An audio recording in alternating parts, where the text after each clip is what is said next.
ruptura do jeito que eu vivia até então. Eu morei 25 anos em Porto Alegre e saí de lá por causa do Filhos da Mulher. E então, para mim, foi também um processo de amadurecimento pessoal muito grande. Foi um processo de ruptura para mim muito grande e que mudou o rumo da minha vida, né? Você sair da sua cidade e tentar trabalhar, viver em outro lugar, você não conhece ninguém. Eu não conheci ninguém aqui em São Paulo. Então, não conheci ninguém quando fui para o Rio de Janeiro também. E na época não existia internet, não existia celular. Né? Naquela época existia fichinha telefônica para ligador e não existia nem cartão telefônico. Para você escrever sei lá, o trabalho de graduação do curso, eu tenho que usar uma máquina de escrever mesmo, aquelas que bate. Aí pegar um livro de tempo. Provavelmente pouca gente aqui já viu uma máquina de escrever naquela. E como era trabalhar naquilo, né? Você tinha que pegar, às vezes, para não usar livro de tempo, você usava um papelzinho que você ia lá e digitava. Não é digitava, batia, para pagar aquele erro que você fazia. Às vezes você errava, não tem esse negócio do Word, né? Delete, cacete, né? Rasga a folha toda, joga fora e tal. Eram outros tempos, né? Deletava aquela folha pelo menos inteira. Sem contar que não tinha aquela moleza. Né? Você, não, esse parágrafo aqui fica melhor lá no final, vamos colar 100 versos. E isso também, entre outras coisas, dá um outro tipo de ritmo, outro tipo de possibilidade de comunicação, ou não, de isolamento. Hoje em dia, o seu celular, você está com ele em qualquer lugar, todo mundo tem celular, todo mundo acessa a internet, não sei o que, legal. Na época, sair de uma cidade e ir para outra era um pouco diferente, né? Você ficava. Realmente, a comunicação era mais difícil. Não era o tempo da carruagem, mas ainda assim eram outros tempos. Então, para mim, foi uma transformação muito grande para a minha vida, mas foi um trabalho que eu tenho dado imenso carinho dele, assim, porque com as condições técnicas que eu tinha na época, no amadurecimento, eu tinha 25 anos, com todas as qualidades e defeitos que um ator de 25 anos, na sua juventude, no seu entusiasmo, na sua inexperiência, tem.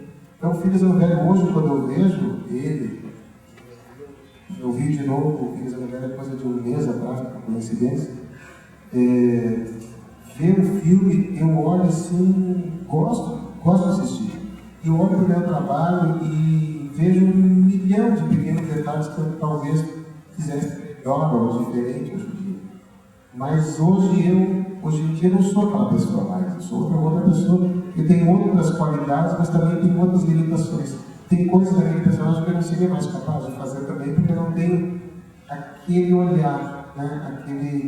Aquela ingenuidade, aquele frescor, até aquele entusiasmo. E as questões minhas hoje não são mais as mesmas que eu tinha naquela época. Mas ao mesmo tempo eu olho para aquilo e eu tenho certeza que aquilo foi o melhor que eu pude fazer. Isso acho que é o melhor travesseiro, né?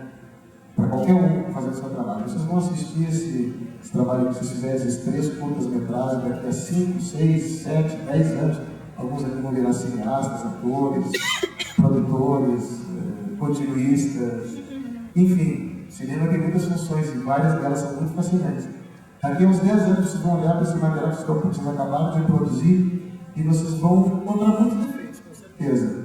Mas ao mesmo tempo vocês vão se orgulhar porque vocês fizeram o melhor que podiam, eu acho. Uma pergunta, você se autoavalia quando você vê esse trabalho que você fez? O tempo todo. Praticamente paranoico. Eu faço, fico olhando e falo assim, olha que merda, putz, eu devia ter feito isso. Já foi. Ator é tudo neurótico, tudo meio louco. Né?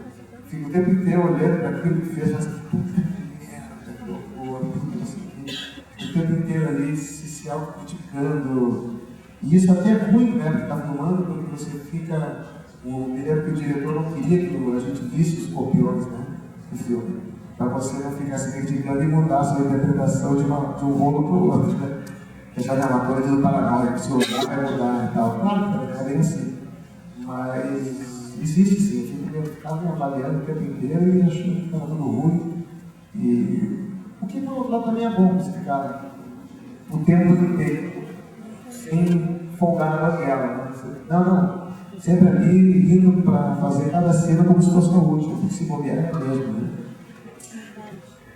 Eu estava falando. Aí, essa transformação para fazer esse filme foi grande, por esse ponto de vista. ponto de vista de amadurecimento e por mudança de rumo de vida mesmo. E a vida pegou um caminho que, mal ou bem, não teve volta. Isso é uma coisa que eu tenho muito orgulho, porque naquela época isso é o máximo, isso é o melhor. A história de teste, eu vim fazer teste aqui em São Paulo e tinha tudo contra mim, né? Tinha sotaque de ser gaúcho, não conhecia ninguém aqui, era um cara super desconhecido, nunca tinha feito novela na vida. Então tinha um monte de atores conhecidos disputando personagem e eu não tive chance nenhuma de fazer esse personagem, porque esse cara que é galã da Globo, esse outro aí é ator da Globo, esse cara da Globo, eu não sou da Globo, ninguém me conhece, ninguém vai me chamar para esse filme.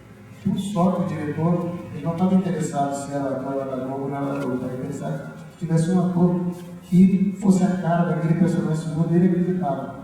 E isso foi legal para mim na época, assim, eu não tinha chance nenhuma a não ser se eu fizesse um teste bom, que fosse coincidentemente, e atores fazem teste a vida toda, né? Eu faço teste a vida inteira, está sempre sendo avaliado.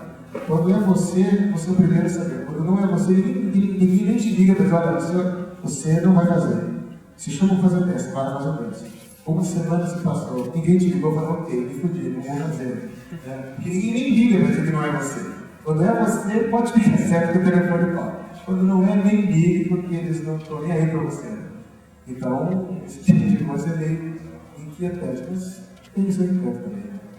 Como foi conviver com a equipe do Felizano Velho e depois, assim, que trabalhos cuidaram para você depois? Como é que foi? Essa foi, acho que, a melhor parte, assim, conviver com a equipe. Cinema, como vocês devem ter reparado nesse trabalho que vocês acabaram de fazer, é um trabalho realmente de equipe, né? Todo mundo depende muito um do outro, tem que ter uma relação de confiança, de parceria, né, todo mundo. Até porque todas as funções são muito interdependentes.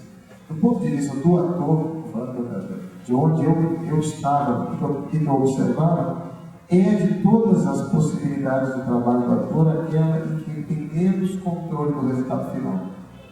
Por quê? Porque tem tantas instâncias que intermediam o que eu estou fazendo em cena para o que vai ser visto pelo espectador, que a minha responsabilidade ela fica reduzida, mas ao mesmo tempo eu tenho que estar muito entrosado com quem escreveu aquele roteiro, com quem está dirigindo, com quem está fotografando, com quem está editando, com o cara que faz a luz, o cara que faz a fotografia. Eu tenho que estar sacando todas aquelas instâncias que querendo intermediar o meu trabalho. É diferente de teatro, por exemplo.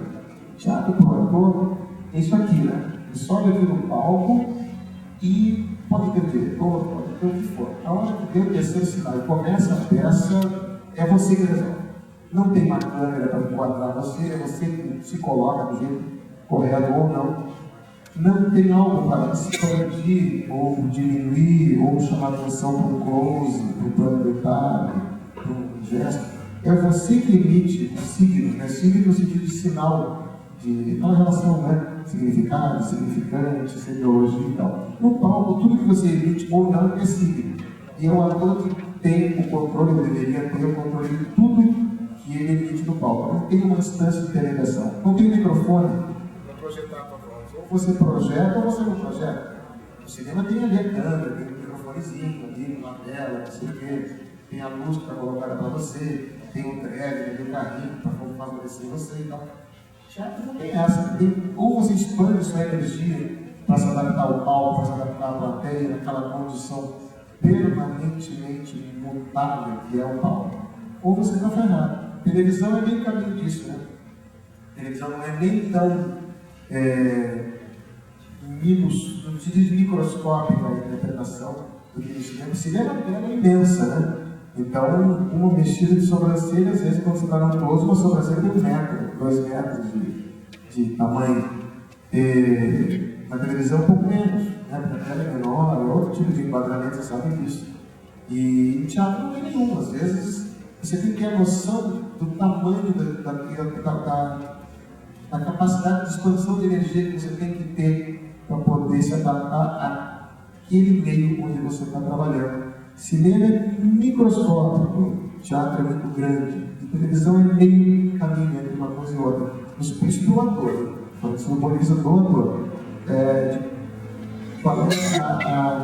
O grau de responsabilidade que você tem no produto final. No teatro é 100%, em cinema é 10%, sei lá.